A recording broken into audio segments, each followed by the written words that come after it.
Alright guys, so in today's video, what we're going to be talking about is how to train your dragon, meaning different aspects of you, your true self, your alternate self, and your higher self. And they all come together, and that's what I like to call your dragon. Stay tuned.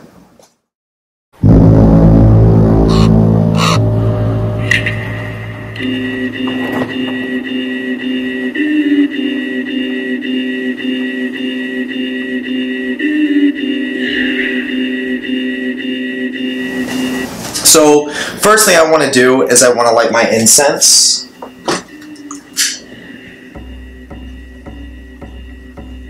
Just to raise some energy. And give some acknowledgement to the spirits that are here that are going to help influence this message and help me get it across. And just for the spirits that help me and you guys in general. So that's being, that was lit. This video is called How to Train Your Dragon. So as I said briefly in the title, the dragon is going to be an aspect. It's going to be multiple aspects of yourself that all fall into the category of you. Meaning, like, it's your higher self, your true self, and your alternate self. So typically, like, when I say alternate self, probably most people have no idea what that means. Alternate self is kind of like that way you see yourself in your mind's eye. Okay, so if you see yourself, when you think of yourself, that is a real form of who you are, but it is not necessarily you in your truest form. That's why there's a difference between alternate self and true self. Your true self, my true self, is my physical body here right now. So if I was to look in a mirror and just, you know, stare at myself, that's my true self. I'm looking right at myself. Now, when I'm laying down and I start to think of who I am as a person, that's my alternate self, because that's my thoughts thinking of me. It's not my true self. So then you have those two aspects, and then you have your higher self, right? So you have it's the higher self is pretty much the spiritual power of who you are. It's like that condensed, unique, genetic code of energy that makes you who you are, and no one person is the exact same. So, and it's just a spirit. Like, let's subtract the physical body. Let's subtract the human qualities. Let's subtract all that and just have the spirit. So the character of who you are. Now, obviously, your physical body, the human traits help define that character, help define the higher self. But your higher self is just that purest, rawest form of your spiritual essence. Okay, so all those put together, higher self, alternate self, and true self, I call that the dragon. So obviously this video is called How to Train Your Dragon. So basically what I'm saying is, or what I'm going to tell you guys is how to control your mind, how to tame yourself, how to be able to be in control of your emotions rather than your emotions be in control of you. So I want you to think of it as literally like you're riding a dragon, and this dragon can go crazy, right? It can literally go AWOL. It can start destroying things everywhere. It can be very chaotic, or it could just sit around and not do what dragons do. You know, dragons can be used, if properly, to fly places where you couldn't go on 2 feet. They can, you know, be used very strategically. So basically what I'm saying is, if your dragon is free and you're not taming it, you're not controlling it, you're not training it, meaning yourself, if you're not becoming a master of your mind, if you're not expanding your awareness, if you're not improving your psychology, then most likely you're being run by your dragon, meaning you are not in control of the ride. You could call it your dragon or your shadow. Either one will work. So your dragon will end up doing things, and you're just kind of riding it like, oh, what are you going to do next? What are you going to do next? What are you going to do next? So the way this is going to manifest in, you know, real life and in reality is you're going to make decisions that you're not making intuitive. You're not putting your intuition into. You're going to make decisions that are like impulsive, just based off of, oh, this is like, you know, this is what everyone else does. I feel like doing that. And you're not even going a little bit deeper to ask, like, why does everyone else feel like that? You know what I mean? You might just be making a decision just off of what you may think to be as logic, meaning, oh, if everyone else does that, then that must be the right way to go. If everyone else believes this, then that might be the right thing to believe. If everyone else goes in that direction, then I must have to go in this direction. Or this can also manifest as people telling you things about yourself that you are now accepting as true.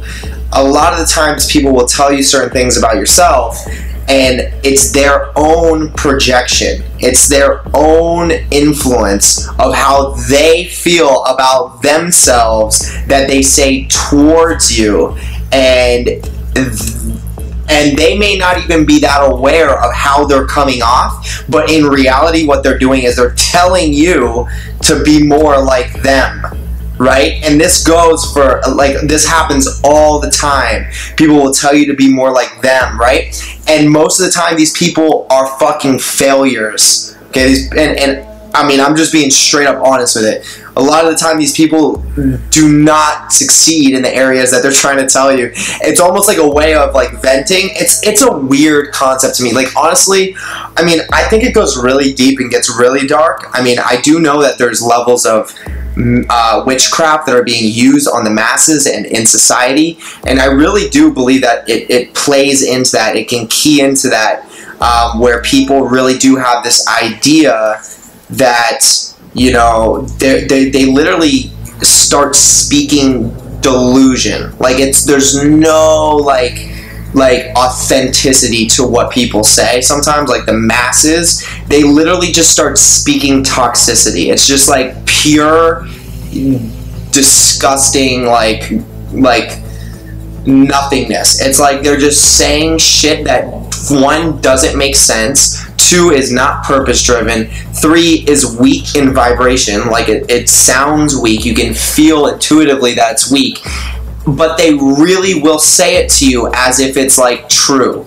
And then they will look at you and expect you to understand them. And that's where a lot of people get stuck in that trap. So if you're not training your dragon, if you're not becoming a master of your emotions, your mind, your actions, your thoughts, your words, all those things, then you can fall into these traps a lot easier. Now, I'm not saying you have to be perfect. No one's perfect. Matter of fact, the more self-aware that you become, the more you realize that there's things that you miss out on throughout the day. Okay, like, let's say by a day-to-day basis, you become so self-aware that you literally see opportunity everywhere. And you see how many opportunities there are, and it's literally impossible to be, excuse me, to be perfect. But that's okay, because we're perfectly imperfect. Like, we're perfect in the fact that we are put on this earth that is not supposed to be perfect. So that, if you want, you could say is perfect within itself. Like, really break down what I just said. Like, we're put perfectly in a world that is not perfect. Okay? And that's how it's supposed to be. It's perfectly like that. So we have to realize and understand that there's so much opportunity to improve within that imperfect, perfect nature. Okay? So the more self-aware you become, the more you realize, like, holy shit, there's so many opportunities I've missed out on in these past years, or maybe on a day-to-day basis. But that same understanding can also propel you and motivate you to want to be even more self-aware, so that you don't miss that opportunity next time it presents itself, and that you can climb, you know, faster on your journey. So training your dragon is so essential to that. Now, that's mastering your psychology. That's mastering who you are as a person, meaning you create yourself daily. That's mastering that understanding of who you're creating. You have an understanding of, this is the direction I'm moving in, so I'm going to try with all my energy and effort to align to that being that I want to become. And you know, whatever it takes, I'm gonna do what it takes. So that's essentially what it is. It's being conscious of the path that you're on, and obviously balancing it out at times when you need to just let go, and times when you need to, you know, pull back and get yourself together, because this constant work of being very conscious of your actions, conscious of your words, conscious of the direction you're moving, and trying to always be, you know, on par and on cue and always crossing your T's and dotting your I's, that gets stressful and it does get overwhelming at times. But you have to know that you're making progress. You have to trust yourself and trust the work that you're putting in. Trust the changes that are happening on levels that you can't even see, and trust that it's all moving into that big direction that you want it to move. And that direction can also, and is also, an internal shift. It's also an internal movement of your own character, your own spirit changes, your own, like, you can literally change yourself if you really want to become something different. And, you know, let's say you want to become someone that's more successful at whatever it is, and you feel like your character doesn't have those attributes yet, that's fine, because as soon as you start pursuing it and you have that urge to really be something different and become successful, you literally start to change on a genetic level. A genetic blood level. You will literally start to change, meaning your energy is literally starting to go to different frequencies, whether that be low or high. You know, low energy doesn't always mean what society will say it is. Like, you know, we can all understand, like, oh, that person's low energy. We all get this understanding of that, like, oh, okay.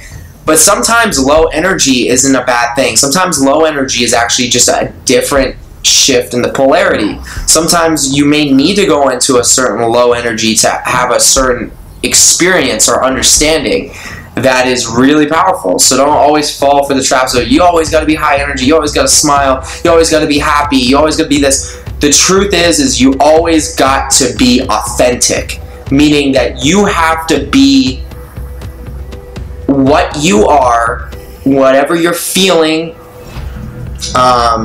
whatever you're feeling coming to you, you need to channel that out. The key is to have your emotions, when they come to you, to channel them through you in a way that is going to be most beneficial for you and that will serve you, okay? And the more you, like you do not want to suppress emotions, like especially anger. You don't want to suppress it, okay? You don't want to act like it's not there. You don't want to pretend like it's not there and then let it go away. Can you do that? Yeah, you can. You can pretend like fear isn't there. You can pretend that you're not angry, and you can, like, distract yourself, and it will go away for a little bit. But then it will come back and come knocking on your door, and it will force you in an even more powerful way to embrace it at some point. If you continue to ignore your emotions, ignore your feelings, ignore the things that are coming to you that you need to let out, that can lead to depression and suicide. So you need to express these things, and by expressing them, you may have a lot of built up shit. Most of society is suppressing their emotions. Most people that you walk around are suppressing these emotions. That's why people have such fucking weird behaviors. That's why people, like, if I could make a movie about, like, you know, life the way it is authentically, like people like literally being okay to conversate with other people, like not having a struggle holding a conversation and just talking about whatever, like whatever's on their mind, just letting it free flow back and forth. And I showed that movie, and then I showed that movie compared to what's really going on in society. You will see the massive fucked up, you know, problems there are in today's society when it comes to behaviors. People literally, like, don't know how to talk. They don't know how to say things. They're thinking something, but they say something completely different, and they don't know, like, they're even doing it. That's like massive that's massive lack of self-awareness right there. And that manifests as sickness. And then, you know, sometimes even when people do get that alignment of what they want to say, it's like the thing they're talking about is just like fucking like just no one wants to hear it. Like, it's just complaining. It's just like, haha, let's be happy about our shitty existence of being slaves. No one wants to talk about that. No one gives a fuck. And quite frankly, in my perspective, I'm not a fucking slave, so I don't even relate with that. So when people try to, like, that's another trap. If you don't tame your dragon, you can fall into these traps. Like, people will say, like, oh yeah, like, we're just happy slaves. And that's like their mentality and their intentions. And they try to get you to communicate or connect with them on that intention. And I can't. I mean, it's not who I am, right? Like, it's just not, I'm not a slave. You know, I have a purpose. I'm here for a reason. I chose to be here. So, and we all did. We just, not all of us are going to realize it in this lifetime. So, that's the importance of taming your dragon, okay? So, you gotta work on your self-awareness. You gotta work on psychology. You gotta work on improving yourself and, you know, aligning your thoughts, your words, and your actions, and trusting that there's higher forces that are literally taking you down the right path and the unique path that is meant for you for your own alchemical transformation. You gotta remember that. You've gotta constantly remind yourself, and you have to shoot for things that are out of the box. You gotta shoot for the big thing. Like, you're here for a reason. There's a big purpose behind you listening to this right now. You gotta shoot for that and do whatever the fuck it takes to get there, while being smart. I'm not telling you just go AWOL, quit all your jobs, and go homeless. That does happen. People make it out of that. But I'm telling you to be smart and balance things out and really aim for that. Aim for it, because you never know when these situations or these eternal shifts happen in yourself that really propel you down that road. So other than that, I'm going to wrap it up here. If you have any questions, drop down in the comments. If you want to add me on Instagram, send me any messages. My Instagram's right down here. Like and subscribe and hit the notification bell because I post videos very often. And check out the first link in my description. That's going to take you right to my merch. I'm wearing it right now. It has a sigil on it, so whenever someone looks at the sigil, it charges it with a subconscious or conscious intention, because this is a symbol of power. So when you wear this shirt, one, you're going to be gaining power from people charging it into you because it's on you, to your shirt. And two, it could cause certain situations that happen in your life that wouldn't happen if you weren't wearing the shirt. So it's a pretty unique thing. And other than that, I'm going to wrap it up there. So I'll catch you guys on the next video. Peace.